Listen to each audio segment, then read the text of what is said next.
नमस्कार, मेरा नाम है डॉक्टर पूरू धवन और आज इस वीडियो में हम बात करने वाले हैं ठंड के बारे में। क्योंकि ठंड शुरू हो गई है, दिवाली जा चुकी है और आज तो छठ का दिन है। और जैसे जैसे ठंड बढ़ती है, चैलेंजेस बढ़ जाते हैं किसी भी पैरालिसिस पेशेंट के लिए। और इंडिया में पूरा नॉर्थ इंडिया अगले कुछ महीनों के अंदर पूरा ठंड से कांपने वाला है। और खासकर इस साल, क्योंकि इस बार एल नीना लग रहा है। एल नीना एक ऐसा सर्कमस्टांसेस होते हैं या ऐसा माहौल होता है, वातावरण बनता है कि बहुत कड़ाके की ठंड पड़ती है। तो जितने भी पैरालिसिस के पेशेंट हैं, जाग जाओ। अब आपको जानना पड़ेगा कि किस तरह से ठंड में आपने अपनी कंडीशन को बेटर करना है। तो ठंड अच्छी चीजें भी लेकर आती है और बुरी चीजें भी लेकर आती है। तो शुरुआत करते हैं, सबसे पहले बुरी चीज है, अच्छी बात बताऊंगा। तो जब मौसम बदल रहा है, आपका शरीर बदलता है। आपका जब शरीर बदलता है, आपका पाचन शक्तियां बदल जाती हैं। तो एक चीज हम हर साल पैरालिसिस के पेशेंट में देखते हैं कि पैरालिसिस पेशेंट की बॉडी में रिकवरी फास्ट हो जाती है। अब क्यों फास्ट हो जाती है, इसके बारे में डॉक्टर्स को तो पता होता है। आज मैं पेशेंट्स को भी बता देता हूँ। जब मौसम ठंडा होता है तो हमारा जो मेटाबॉलिज्म है वो फास्ट हो जाता है, हमें भूख बहुत ज़्यादा लगनी शुरू होती है। हम पहले जहाँ गर्मी में 2 रोटी खाते थे, सर्दी में 3 रोटी भी खा लेते हैं, 4 रोटी भी खा लेते हैं। और सर्दियों में इसी वजह से हमारा जो वेट है, वजन है, वो बढ़ जाता है। पूड़ियाँ जो हमें गर्मी में अच्छी नहीं लगती, वो सर्दियों में बहुत अच्छी लग रही होती है। गाजर का हलवा हमें गर्मियों में अच्छा नहीं लग रहा होता, सर्दियों में बहुत अच्छा लग रहा होता है। क्योंकि बॉडी को बहुत ज़्यादा हीट जनरेट करनी पड़ती है और हीट जनरेट करने के लिए आपको कोयला यानी खाना शरीर के अंदर डालना पड़ता है। जब आप डालोगे तो बॉडी हीट जनरेट करेगी, बॉडी अच्छी तरीके से काम करेगी। अब ये फायदा कैसे पहुंचाता है कि जब हम मेडिसिन खाते हैं तो मेडिसिन की जो एब्जॉर्प्शन है वो भी अच्छी हो जाती है। तो जब हम मेडिसिन बॉडी में दे रहे हैं, उसकी उसका असर बॉडी को अच्छा मिल रहा है, तो रिकवरी बहुत फास्ट हो जाती है। बट इसके साथ साथ हमारी प्रॉब्लम भी आती है। तो ठंड आने पे जो सबसे पहली दिक्कत किसी पैलिसिस पेशेंट को देखने को मिलेगी वो है स्पास्टिसिटी। ठीक है, अब ये क्या होता है? वो है मांसपेशियों में अकड़न, ऐंठन। हमारी मांसपेशियां जो होती है वो टेम्परेचर को लेकर सेंसिटिव होती हैं। गर्मी के मौसम में हमारा शरीर ऐसे रहता है और जैसे ठंड आती है हम थोड़े से टाइट होकर ऐसे बैठना शुरू कर देते हैं, है ना। तो ये जो स्पास्टिसिटी होती है, इसकी वजह से हमारी मांसपेशियों में दर्द, ऐंठन बनता है और ये पैरालिसिस पेशेंट के लिए दिक्कत करना शुरू करता है। क्योंकि पेशेंट अब एक्सरसाइज नहीं कर पा रहा होता और ठंड में तो वैसी आलस आती है, रजाई में घुस जाओ तो निकलने का मन ही नहीं करता, मन करता है सब कुछ यही मिल जाए।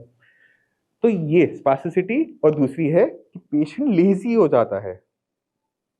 अगर कोई पैरालिसिस का पेशेंट इन दो चीजों को जीत लेगा, उसकी रिकवरी की स्पीड गर्मियों के मौसम से डबल है। डबल। क्यों? क्योंकि स्पास्टिसिटी एक ऐसी चीज है जिसको हम कंट्रोल कर सकते हैं। कैसे कर सकते हैं? अगर आपको ठंड की वजह से मांसपेशियों में अकड़न है, मांसपेशियों को अगर हम थोड़ा सा गर्म करेंगे, रिलैक्स हो जाएंगे। अब शरीर को गर्म करने के बहुत सारे तरीके हैं। शरीर को आप बाहर से भी गर्म कर सकते हो और अंदर से भी गर्म कर सकते हो। बाहर से गर्म करना है, बहुत आराम सा तरीका है कि पैडेड जैकेट्स आपने लेनी है और पहननी है। अब ये नॉर्मल जैकेट्स और पैडेड जैकेट्स में क्या फर्क है और डॉक्टर साहब पैडेड जैकेट्स पे जोर क्यों दे रहे हैं, उसको हम समझने की कोशिश करेंगे। पैडेड जैकेट्स के अंदर क्या होता है? रैक्रॉन होता है। रैक्रॉन जो सिंथेटिक कॉटन है ना, वो भरी हुई होती है। ये शरीर को बहुत अच्छी तरीके से गर्म रखती है। हवा अंदर नहीं जा पाती क्योंकि जो उसका ऊपर का कपड़ा होता है वो वेंटिलेटर वाला होता है। जब हवा अंदर नहीं गई, अंदर रुई भरी हुई है, जो अंदर की हीट है वो बॉडी के अंदर ही मेंटेन रह जाती है।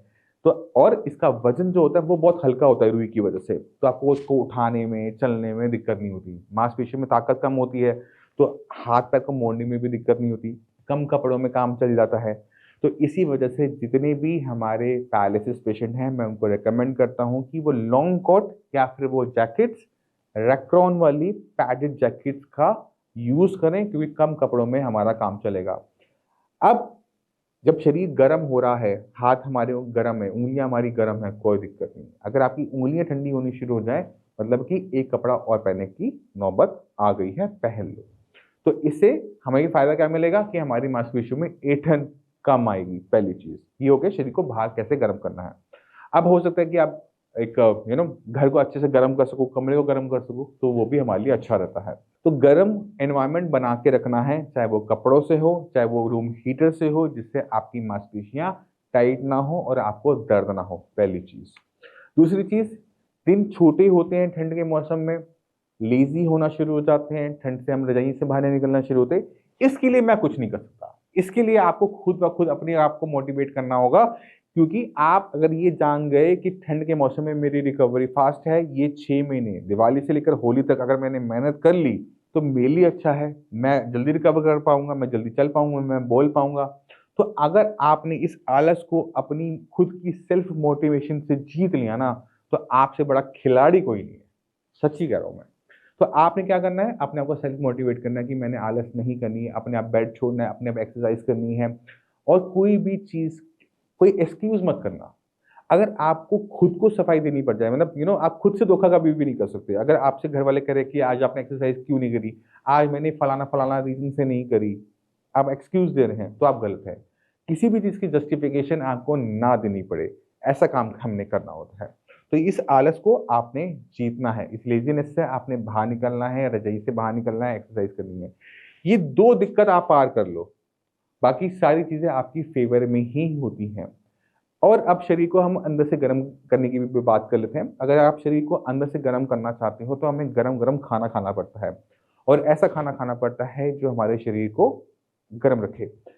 तो आपको याद है कि बहुत साल पहले अंग्रेजों ने हम पे राज किया था, और यहाँ से वो एक्सपोर्ट क्या करते थे, वो थी काली मिर्चें।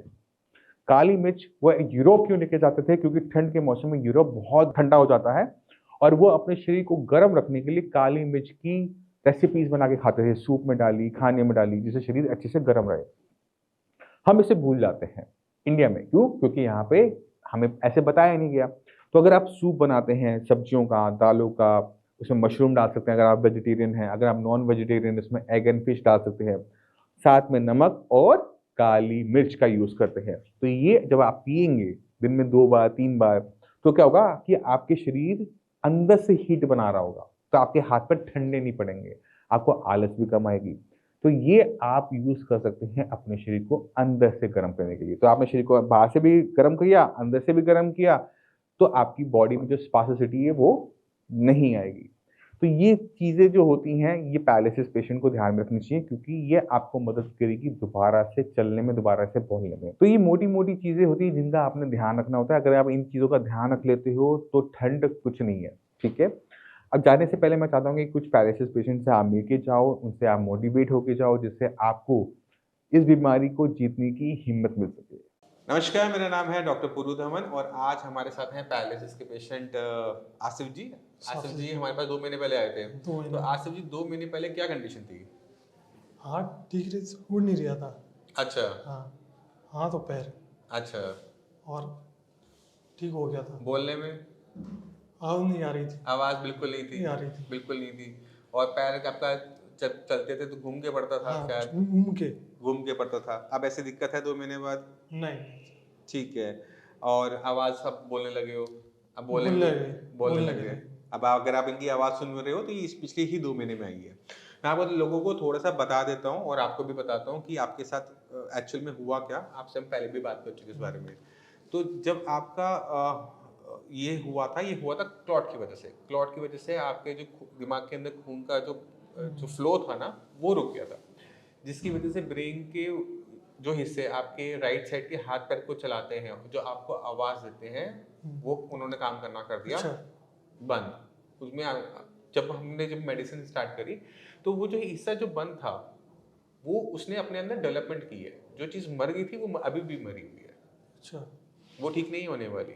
बट ब्रेन के पास अपनी खूबी होती है न्यूरोप्लास्टिसिटी की। उस न्यूरोप्लास्टिसिटी की हेल्प से आपकी आवाज़ वापस आई है, आपका हाथ अब पूरा घूमने लगा है, अब आप चलने लायक हो गए हो।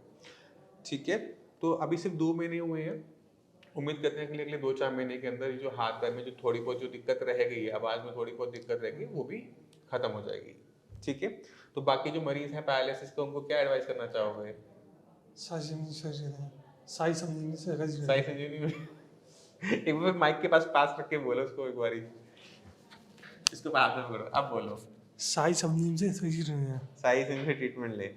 ठीक है। आप खुश हो ट्रीटमेंट से? 2 महीने की ट्रीटमेंट से? बहुत बढ़िया। बहुत बढ़िया।